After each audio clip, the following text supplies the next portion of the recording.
the stage. She's going to discuss the she's going to remind us of the Ninth Amendment. This awesome woman, longtime liberty promoter and activist, Cindy Sherridge. Okay, I say it right, but I'm so used to messing it up. Cindy, take it away. Thank you, Horace. Hi, everybody. This is a great gathering.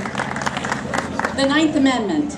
The enumeration in the Constitution of certain rights shall not be construed to deny or disparage others retained by the people. I can't say that I've used or heard often used the Ninth Amendment, and I haven't really focused on it, but I do think of it as the flip side of what most of us have been arguing all along, and that is that the federal government had specifically defined purposes, obligations, and powers. As we know, and we've heard today, been reminded of these facts, the delegates to the Constitution, the Constitutional Convention, and the states were very concerned that by lack of words or by use of particular words, rights of the sovereign states might be lost, as well as the individual and natural or God-given rights of man. Some states didn't even want a Bill of Rights because they were concerned that by using certain words in enumerating certain rights, this would automatically disqualify other rights, and that others in the future, judges, presidents, and legislators, could use those words to increase the scope of the federal government, which we know they have done. Those are roles of the federal government that were never intended. And those delegates knew that the enumeration of rights could be used to argue innovatively, creatively, for new narrow definitions of these rights, and actually create inroads for the federal government into those very activities that the words were meant to prevent. So all the concerns that they had were appropriate, and we are bearing the ramifications of those same possible activities. Various attempts were made to word this amendment, but basically, here's what it said.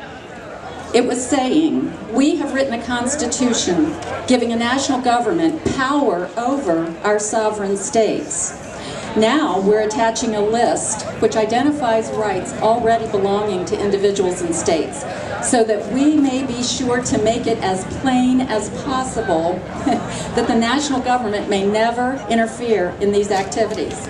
The rights we've listed here serve as examples of rights retained by states and individuals, and we agree that they should be included, especially because of the tendency of governments to suppress opposition. Important as they are, however, they are by no means an exhaustive list, and we will not attempt to list all rights that belong to the individuals and states. We cannot do it. So we emphatically state here that though we are listing some rights, the federal government may not judge other unnamed rights as in any way coming under its purview. The national government may not encroach upon, take away, or diminish these unnamed rights, which already belong to the people given by their Creator, rights which are as valid after the creation of this Constitution as they were before it existed. So with all those thoughts and many more in mind, they worded it thus. The enumeration in the Constitution of certain rights shall not be construed to deny or disparage others retained by the people. Simple English, one would think. One significant point of debate about the words in this amendment are the words, the people. Who are the people who retain the rights? The 10th Amendment makes a distinction between powers reserved respectively to the states respectively or to the people, but the 9th Amendment doesn't make that distinction. Some of my research has been in writings of two different scholars, Kurt Lash and Randy Barnett, who are professors and legal experts with some difference in their views. And according to Mr. Lash, James Madison tried to deal with this issue as he spoke on the floor in the House of Representatives, explaining that the amendments in the Bill of Rights were intended to limit the federal government's ability to interfere with matters belonging under local or state control. And that was a clear category to most at that time involved in this process. The 9th Amendment in particular, Madison said, prohibited any latitude of interpretation unduly extending the powers of the federal government into over the sovereign control of the people of the several states. Regardless of Madison's assurances, there is still question today as to whether the Ninth refers to individual people and their natural rights, individuals and their collective rights, individuals and their rights under their state governments rights, and even combinations of any and all of the before mentioned. In my brief research, I believe that the ambiguous interpretation of those two words, the people, has provided justification for applying the Federal Bill of Rights upon the states and establishing the federal government as the enforcer of that requirement over the state governments. Regardless of the ends that might be attained through that methodology, I suggest we all consider what power that has given the federal government over the states. And it's been used to insert the federal government between the people and their state governments through part of the 14th Amendment of 1868. Mr. Lash speaks some about the jurisprudence of the Ninth Amendment, because again, I don't think many of us talk about the Ninth Amendment often and refer to it.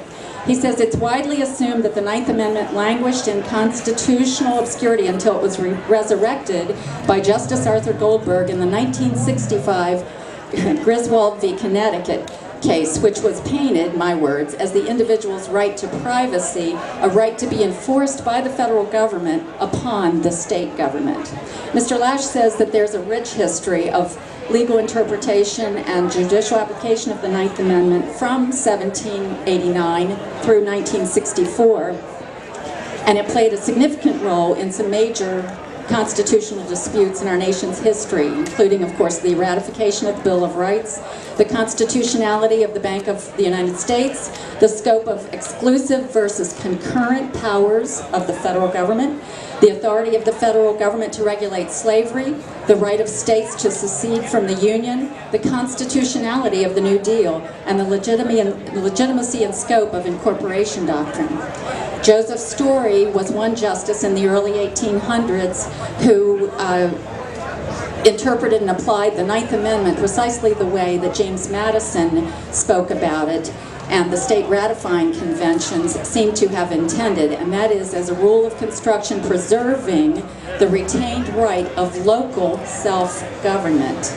Ignored by the framers of the 14th Amendment, Mr. Lash says, the Ninth Amendment and its attendant rule of construction were deployed by courts throughout the 19th and 20th centuries to limit the interpretation of federal powers and rights, and it's often been paired up with the 10th Amendment. And I've found it interesting in my discussions with people, a lot of us do that very same thing. We say, well, what's the difference between the 9th and the 10th? Both of those, according to Mr. Lash, suffered the same fate at the time of the New Deal, when both were rendered mere truisms in the face of expansive constructions of federal power. And frankly, I think that that is the condition of the public mindset that causes our argument to be necessary to the public, because they have allotted those two amendments, as well as others, into some realm of antique words that maybe had a meaning some time ago but are no more applicable. So, the enumeration in the Constitution of certain rights shall not be construed to deny or disparage others retained by the people. Travesty has been committed on the intent of those words, and experts have made justifications for disobeying the legal demand. They've used logic to promote varied points of view, while, of course, we know through our history, the people generally have left the discussion to the so-called experts for a variety of reasons. But the people in this process have not demanded, as several have mentioned earlier today, they did not demand of their state legislatures that those state legislatures then hold the federal government accountable to the checks that were on it in overreaching its role. So, over time, the federal government has taken on the very powers that the Constitution's words specifically say it may not have. word by word, with each addition of unconstitutional law or judicial opinion, the ground of liberty is yielded to those who proactively work to make government the creature that they envision. So the end result is that the meaning of the Ninth Amendment can't be found in the Constitution, regardless of how microscopically we look at it or how much we try to prove to others that the words are there and that they have a certain meaning. And why is that? Because the people have accepted the premise of the federal government's sovereignty. And this has become the filter through which our attempts at informing them gets heard. Over time, the constitutional concept of government has become the foreign language, while the public has listened to another language that frames their thinking. So, 220 years have passed, while Americans have allowed the Constitution to lose its effectiveness, and we can't go backward to undo that. But we have begun, and I say praise the Lord, in this recent liberty movement to speak about these constitutional concepts. The more we repeat these truths, the less they are foreign to the ears of those who are not yet convinced. So the Ninth Amendment reinforces what we liberty promoters know to be true. And I pray that it may give us confidence that as we spread our message of a limited federal government of enumerated powers. So remember, the enumeration in the Constitution of certain rights shall not be construed to deny or disparage others retained by the people. Thank you.